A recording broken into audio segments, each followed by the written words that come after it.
नमस्कार दोस्तों, वकील साहब इंडिया में आपका स्वागत है। इस समय मैं श्री हिमाल अख्तर जी, जो कि बीसीडी का इलेक्शन लड़ रहे हैं और इससे पहले भी वो बीसीडी के मेंबर रहे हैं, वाइस चेयरमैन रहे हैं बार काउंसिल दिल्ली के। ये जो इलेक्शन हो रहा है बीसीडी का जो है, सबसे पहले तो मैं ये जानना चाहूँगा जनाब, आप लोग सेकेंड टाइम इस बीसीडी के इलेक्शन को लड़ने के लिए जा रहे हैं।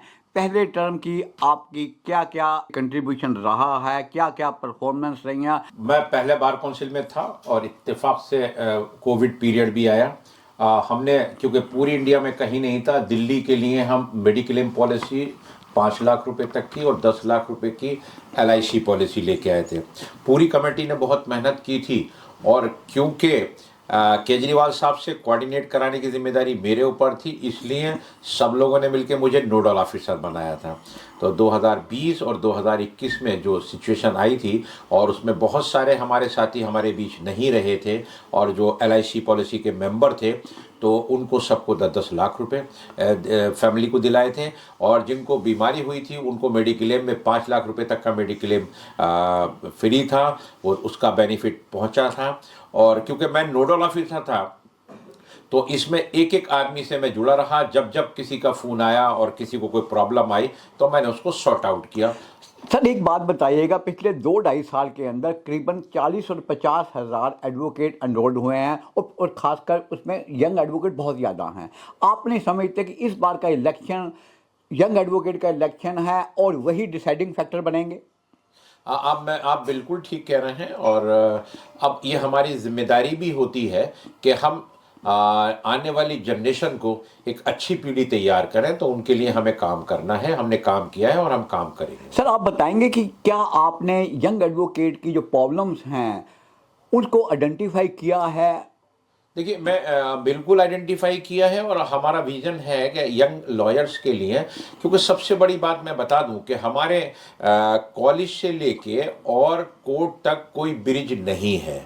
तो मैं सबसे पहले ये कोशिश कर रहा हूं कि कुछ इस तरह का मैकेनिज्म हो कि कॉलेज से कोर्ट पहुंचने में स्टूडेंट को हमारे बच्चे को कोई प्रॉब्लम ना हो। जैसे इंटर्नशिप करना कंपलसरी कर दिया है लेकिन कोई मैकेनिज्म नहीं दिया है, तो हम लोग हमारे सामने वो प्रॉब्लम है और हम उस पर कोई ऐसा मैकेनिज्म तय करने जा रहे हैं कि आने वाले बच्चे को उसमें इंटर्नशिप करने में या जूनियरशिप करने में, अपने सीनियर तलाश करने में कोई प्रॉब्लम ना हो। इस पे बीसीडी काम सर इस बात से आप इनकार नहीं कर सकते, बच्चों को जो नए बच्चे हैं उनको फाइनेंशियल कंस्ट्रेंट्स होते हैं, बट नेचुरल है आप उनके उस फाइनेंशियल कंस्ट्रेंट को ख़त्म करने के लिए, उसकी मदद करने के लिए आपने समझते हैं कि विद इन द जुडिशरी एक मैकेनिज्म तैयार हो सकता है, चाहे उनको अपॉइंटमेंट और LC की बात की जा सकती है, चाहे अदरवाइज रिसीवर की वाली बात की जा सकती है। क्या कहना चाहेंगे आप? देखिए, बिल्कुल सही कह रहे हैं, बल्कि मैं तो यहाँ तक कहता हूँ कि 90% काम जो है वो 10% लोगों के पास है और 10% काम जो है वो 90% लोगों के पास है। तो यकीनन कोई ना कोई इक्वल डिस्ट्रीब्यूशन का मैकेनिज्म होना चाहिए और हम लोग कर रहे हैं। मेरे विजन के अकॉर्डिंगली 2 सेक्टर हैं, एक तो गवर्नमेंट सेक्टर है और एक प्राइवेट सेक्टर है। गवर्नमेंट सेक्टर पे इक्वलाइजेशन का काम किया जा सकता है और हम लोग कर रहे हैं, जैसे रिसीवर अपॉइंट कराना है, लोकल कमिश्नर अपॉइंट कराना है। तो यंग बच्चों को इसमें मौका मिलना चाहिए जो उन्हें फाइनेंशियल प्रॉब्लम ना हो। इस पे हम काम कर रहे हैं और काम करेंगे और यंग बच्चों को इस पर रिजल्ट देंगे। इस बार के इलेक्शन के बाद आप देखेंगे कि तस्वीर बदली हुई होगी। सर हैंडीकैप एडवोकेट के बारे में आपका क्या विजन है?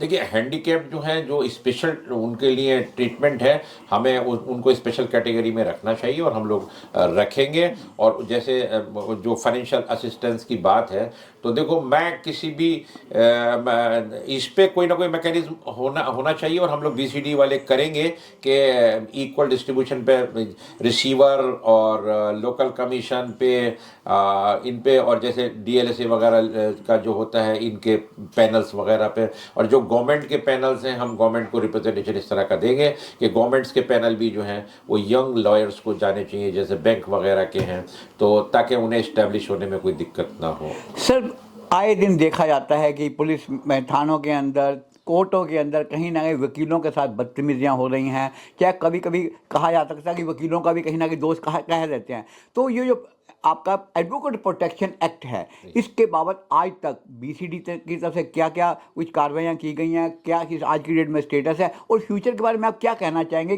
कितनी जल्दी आने की उम्मीद है? देखिए, मैं एक बात बता दूं, जहां तक आपकी बात है, मैं इस मामले में धृतराष्ट्र हूं और मेरा मानना यह है कि वकील अपने लिए कभी लड़ता ही नहीं है, अपने क्लाइंट के लिए लड़ता है और उसके लिए कई बार थाने जाना भी पड़ता है। प्रोटेक्शन एक्ट तो सबसे पहली ज़रूरत है और इस पे पूरी तरह काम किया जाएगा और इसको ड्राफ्ट वगैरह बना के दे के इसको लाया जाएगा। इसके लिए जो भी लड़ाई लड़नी पड़ेगी हम लोग लड़ेंगे अपने वकीलों के लिए, जो इस पे होना चाहिए। लेकिन मैं आपको एक बात याद दिला दूं कि मैं वाइस चेयरमैन था और रोहिणी कोर्ट में गोली चली थी, तो उस ज़माने में राकेश अस्थाना साहब कमिश्नर थे।